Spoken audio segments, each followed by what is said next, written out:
Hello Blizzard fans, this is Falcon Paladin coming to you with yet another daily Blizzard upload. This is a game between Liquid TLO and Barcode on Overgrowth, the latter edition. This is part of a giant replay pack that TLO sent me. This is all Heart of the Swarm, and I thank him for sending me this replay pack because I feel like professional players on this channel gets me a bunch of subscribers. Okay. On the top right of Overgrowth, the latter edition, we have the red Zerg player, Liquid TLO from Team Liquid. And in the bottom left of Overgrowth, the latter edition, we have the blue Terran player. It is Barcode. I don't know who this is. Sometimes people will tell me that, hey, this guy that you were casting, you called him, he had a different name, but he's actually this pro player. Like Washed Up Noob is Kiwi Cocky and things like that. But where it's Barcode, I don't think anybody can really know who it is because so many people use this name, just a bunch of Barcode stuff all together, that there's really no way of telling exactly who anybody is. So this, for all I know, could be like Marine Lord or something crazy, and it would just be a really amazing game, and I'd have some hints, but that's about it. So this is a TVZ and Heart of the Swarm. We're probably going to see something like either Mech or Bio from the Terran player. Mech is super strong here, I believe. Actually, this game might have been from before the nerf. Before the nerf to the Swarm host. So I actually need to get some newer replays from TLO that incorporate that patch at the very least, just because that really changed the matchup here. I mean, Mech was viable previous to that, but games are super long. Mech versus Swarm host would go like 3 hours, and the replay files would be huge, and I'd be here all night if that was the case. But in the case where the Swarm host has now been nerfed to the point where it's not nearly as useful against Mech, it's just not a thing anymore. So let's slow things down because holy smokes, we actually have a bunker coming up. Alright, so SV building a bunker in full view here of TLO. TLO knows exactly what's coming. There's a Reaper coming because it's a Reaper expand build from the Terran player. And we went 15 hatch. So that means our queens are going to be out here eventually. We're going to have some lings out here also eventually. Again, they are faster than this guy off creep, or on creep rather. They do not want to go off creep. That is a bad thing for them. But now the Reaper has a safe place to be. He's going to try to kill lings, try to kill drones, try to get everything murdered up in here with a safe place to run to. This bunker covered in creep. Like, it looks gross, but it still provides all the protection this guy needs to have a nice life. This queen trying to get, where is the queen going? Getting out of range of that Reaper, it looks like. Yeah, and I think usually what Zerg players like to do in the situation is get a whole bunch of lings and a whole bunch of queens and just rush the bunker all at the same time. Gonna get both queens, maybe 8 or 9, maybe 10 lings in here to try to break this down, but no lings actually in production for TLO, just extra queens. So it looks like he wants to go a 4-queen push at this bunker with the 2 Reapers inside. The Reapers aren't really going to do much of anything, to be honest. I mean, what do they have here? Nothing. They have killed absolutely nothing whatsoever. Oops, zooming back out there. And so just kind of dancing around, just being annoying. I don't know that TLO is necessarily threatened by this. There's no further activity coming. TLO sees the expansion is being planted by Barcode, so really nothing to worry about that way. But yeah, the queen's taking it down. It immediately does get salvaged. These guys need to bail. The queens are going to try to get 1 kill before they escape, but nope, can't quite do it. Throw down creep tumors there. The Reaper's swinging back in for some reason. They like getting poked by those spines from the queens. Yeah, they shoot projectiles, right? The acid spines. Yeah. Targets air. And also it uses the same animation for things out of range of those claws. So I don't know exactly how that works, to be honest. Something I probably should research, but regardless, queens have a little bit more range than you would think when you see how small their talons are on the front of their bodies. Alright, so we do have some lings pushing on out. There are speedlings and a lair coming up immediately for TLO. This is a little bit fast in Heart of the Swarm. I mean, I guess fairly standard, recognizing there is an expansion for the Terran player. It's not a one-base play. You do have time to get that lair up. And a Banshee with Cloak on the way from our friend Barcode, as well as some additional harassment in the form of some Hellions and the 2 Reapers from before. Checking for a 3rd base. There isn't really one there. What could we defend with here? A couple queens. Another queen here probably should be injecting for TLO. Do we have a Roach Warren at all? No, we do not. Oh, are we going for mutas? I think we might be going for mutas, which is a little bit dangerous because they're not going to be out for a while, killing a lot of creep tumors. But here comes the people swinging on up. The lings at the front door. Can they get through? Yes, they force cancel on the bunker and actually bring the harassing units back home. So, okay, that was a good little move there from TLO, saying, hey, I don't really have a lot to deal with this back at my base. I need time to get spine crawlers and to get some additional queens possibly. But in the end, he used his lings to distract Barcode here at the front door to make these guys get off of his front porch there at the natural, and it worked. They are going to try to burn down this hatchery, though, which they might be able to do. It's not a lot of DPS to buildings from Hellions and Reapers, but to leave them there long enough, and there's a large enough number of them, you might be able to get it. So let's see. These queens are going to try to burn stuff down. Oh, there's a Banshee, though. The Banshee is here, and again, queens do well against Banshees. It was enough actually to chase these guys away. So I was thinking maybe, I mean, the Overseer's here, so you can actually see the Cloaked Banshee. The Lings are trying to get maybe a good surround on these Hellions and get them killed as well. Overlord trying to escape, just did a quick scout in there. Actually, probably going to end up dead here. A couple more pokes from that Marine, getting up to a better angle. And, oh, can't get it. Overlord does survive with 13 hit points, but here comes the big push. It's only queens against this. I don't necessarily like this for TLO, but he is rebuffing it. So, alright, so I guess queens are adequate defense against Hellions and Reapers and Banshees. There are 2 Banshees, though. Man, those things hit like trucks. This base is about at 50% health. It was taking a lot of shots during construction. That does kind of bleed over into the lifetime of it. So here we go. 3 queens. Going to try to snipe down those Banshees first. One of the queens falls. The next one is probably going to die as well, and it does. Last queen is left. Needs to try to escape, but gets chased down. A transfuse from a reinforcing queen. Keeps it alive for 2 more seconds, and then it dies. Taking down that spine crawler or spore crawler or whatever it was.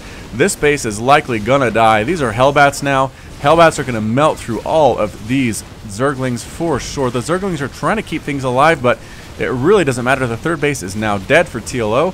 Mutas are on the way though. Mutas are gonna handle this pretty darn well. I have to admit, they can attack from the air. None of these units can shoot up. So here we go. Ling, Muta, just a matter of how good the DPS is to actually take these units down. A couple of the Mutas actually going out to chase after these Banshees. They're trying to run away from home. All the Hellbats get cleaned up there, and the Hellions escape with their speediness out to the right side of the map to come back in. I think they're going to try to poke back in while the Mutas are out of the base. The Mutas have revealed themselves. They took down a lot of Banshees. They took down a lot of Hellbats. There we go. It's a lot of stuff lost. 3 Banshees and 2 Reapers and 8 Hellbats dead for Barcode. So obviously throwing up missile turrets as soon as the revelation of those Banshees, or sorry, of those Mutalisks were a thing. Whoa!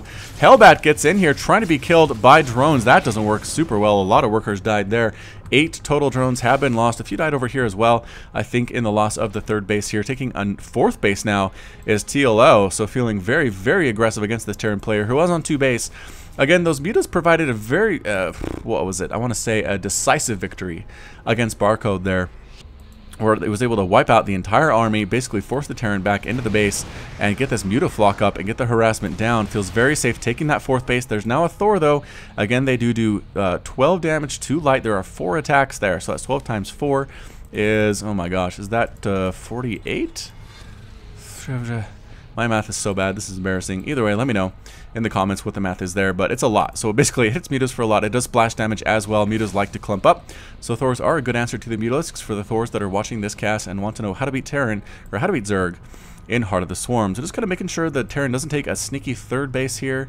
Just kind of hanging out with the Mutas. Are we getting upgrades? Yeah, +1 flyer attacks there. More Mutas on the way. Getting hatcheries, drones, Mutas, Overlords, Queens. So basically macroing up like crazy behind this Muta play. I don't think Mutas are going to be the final answer, though. Usually you need Marines. Possibly Ultralisks could be an answer here as well for the final push. Depends on exactly what our Terran player is going. And it looks like it's going to be Mech. A lot of Hellbats, reproducing Banshees, getting Thors. We have any tanks on the field? Yes, tanks being produced here. Out of that 1 base, a lot of tanks are possibly needed depending on how many roaches there are for the Zerg player, but it looks like we're just going super heavy with the Mutalisks. Right now, that Mutaball, if we go to the Units tab, is 13. Continually more in production, more and more getting Burrow, getting Carapace level 1 for Flyers, making them a little bit more tanky, and there goes the Infestation Pit. So tanks aren't going to be very useful against this composition. The Thors are going to be used basically to deal with the Mutalisks, but with some good magic boxing, I think those Thors might actually go down. Overseer takes a couple shots there as well, but it is faster than the Thors. They should be okay. Muta's swinging around saying, is there an angle for us to harass while the army is out of its base? Trying to take this 3rd base here. The Lings could block it. No, the Lings don't block it, but they're going to start chomping on it here. Are they on hold position? They're probably on hold position. Either way, the Muta's coming on in, moving back the wounded ones, sniping down missile turrets, again making Barcode afraid to move out. That is what you really want to do. Finally, the the Lings spring into action, and then dance away and get burned alive by the Hellbats. So, bad times. Regardless, this base is up right now at 67 to 55 Harvesters. 67, mid-70s is probably where you want to be as a Zerg player, so not too many drones left here. It just remains to be seen exactly what we're going to do with the rest of our money. And look at this Muta cloud coming in now. How many do we have? 24 Mutas. We're going to try to magic box these Thors. Notice how he's not clumping them up.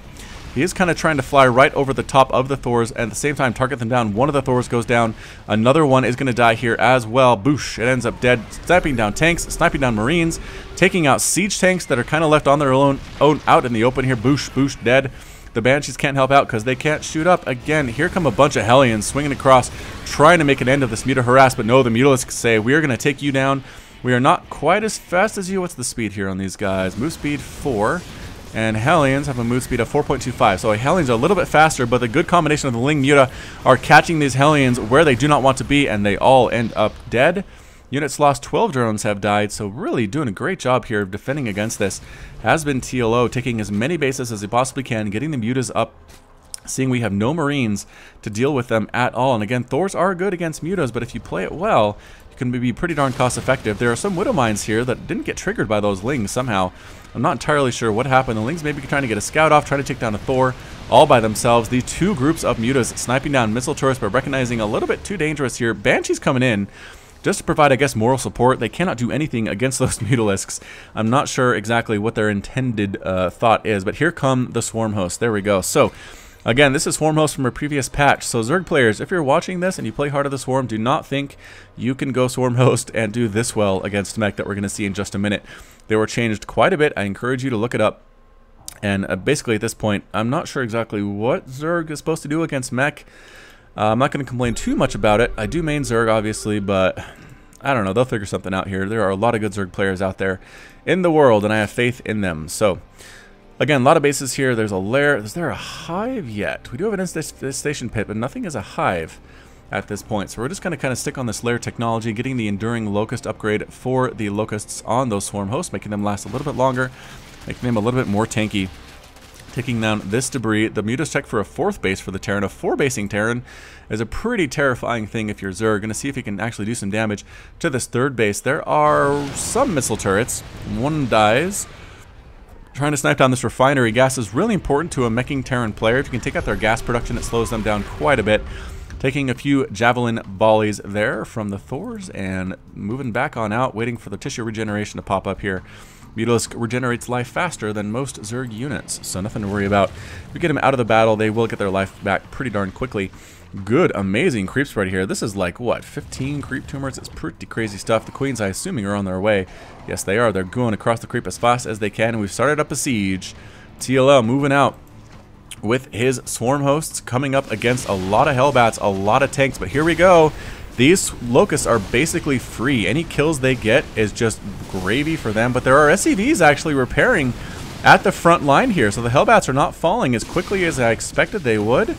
Oh boy, Banshee's coming in here as well to snipe things down, taking out creep tumors, and probably do a scan here fairly somewhere, but just marching right up. This is a huge mech army right at the front door, but here come the Locust swarms from the right side, actually not doing much of anything whatsoever. Yikes. So again, these are the old Locusts, but again, if you don't have a lot of them, oh, and if they spawn in the wrong place, they can die very easily as well. The gold base does explode for TLO. Thors and tanks and Banshees and Hellbats, a really, really strong composition. Trying to come in and just kill whatever they can, choosing to snipe down tanks, but they're getting repaired again. The SCVs here doing a great job extending the viability of these mech units. And what are they trying to focus down? I think they're trying to focus down the tanks, but it's not working well because of that repair. Swinging up again, the original Hellbats are all still alive. Doesn't want to venture too far onto the creep, does Barcode. TLO trying to throw in Locusts where he can. They're rallying. Can they actually... I think they might actually just try to get the SCVs at this point. There are Overseers trying to deal with these Banshees as well. The Queen's trying to snipe down Banshees from the ground, but one of them dies and another of them dies. The Hydra is trying to take down one. It ends up dead as well. The Locust numbers are pretty big, though. Finally, a big swell comes through, chases off all those tanks, chasing down the Thors. The Thors need to escape, but they're not as fast as Locusts on creep, and boof. The last of the tech push, the last of the mech push is exploded and pushed away by TLO. So, whew. Pretty crazy action there. Let's see what's going on next here. Does this creep tumor actually block the placement of a hatchery at this base for TLO? It might. Forward command center coming up. This is probably going to be Planetary Fortress. We're going to play super, super defensive here. Going to go into castle mode for Barcode. But again, Liquid TLO has 70 harvesters. Has 182 supply, feeling very, very confident. Losing that gold base hurt, but the number of swarm hosts on the field is actually ridiculous. 23 swarm hosts on the field right now. And burrowing and setting up that long-range siege again, trying to spread that creep, because again, creep is very nice. Here comes a small push, okay, a big push of Hellions along that right side. What are their upgrades at? +1 Infernal Flamethrower. Do they have the Infernal Pre-Igniter? They do not, so don't have the blue flame quite yet, but here we go. Trying to take them down with Lings is never going to work very well. Getting right up into the space. Whoa, a lot of drones up there. They do have the blue flame here. Alright, I was a liar. Holy dead workers. That was a massacre of immense proportion. 35 drones now have died, down to 53 for TLO. That hurts. That hurts a lot, but the Locusts are in range where they can actually push and do a lot of damage, and then the next wave is spawning just as this one dies. So there is a small window where Barcode can push in here. Go up that ramp, TLO. There's nothing to lose at this point. Yikes, Widow Mine hit, takes out a couple mutas. The mutaflock is still pretty big despite the number of swarm hosts on the field. So they're swooping around, just maintaining that map control. Do we have more blue flame? Yes, more blue flame coming in, trying to get a split on these workers. And not doing a super great, okay, actually doing a really good job of it is TLO. But oh no, rebuilding them, bringing them back to the same mineral patch, and drone's dead again. So this is something that Terran players can do if they're meching, is just take advantage of the immobility of the Zerg army if they do go swarm hosts. We look here, 55 drones have died, 50 total left now for TLO. Trying to take another base is Barcode. 1, 2, 3, 4 total. Can't take this one because it is getting pooped on. But here we come. Oh, we went into Broodlord. I was not watching that production tab closely enough. All right. So Broodlord is an excellent choice here to kind of deal with this mech army. Nothing much can shoot up. But here we come. The mutas come in to try to distract the fire for those Thors against those Broodlords, and doing an excellent job of it. Wow, all the Thors evaporate. The Broodlords are taking damage, but that's it. GG calls Barcode, and Liquid TLO is victorious. So finally, TLO wins a game on my channel. I've just been picking these replays at random. And so he lost the first two, and he just won this one. So pretty fantastic stuff. Really fun TBZ game with their mech. It didn't last 3 hours, thank goodness. But regardless, really good times. This has been Falcon Paladin with yet another Daily Blizzard upload. Thank you so much for watching today. Hit that like button, hit that subscribe if you like what you heard and what you saw. You can also catch me on Twitch, Twitter, and Facebook, /Falcon Paladin. And until next time, as always, you take care of yourself.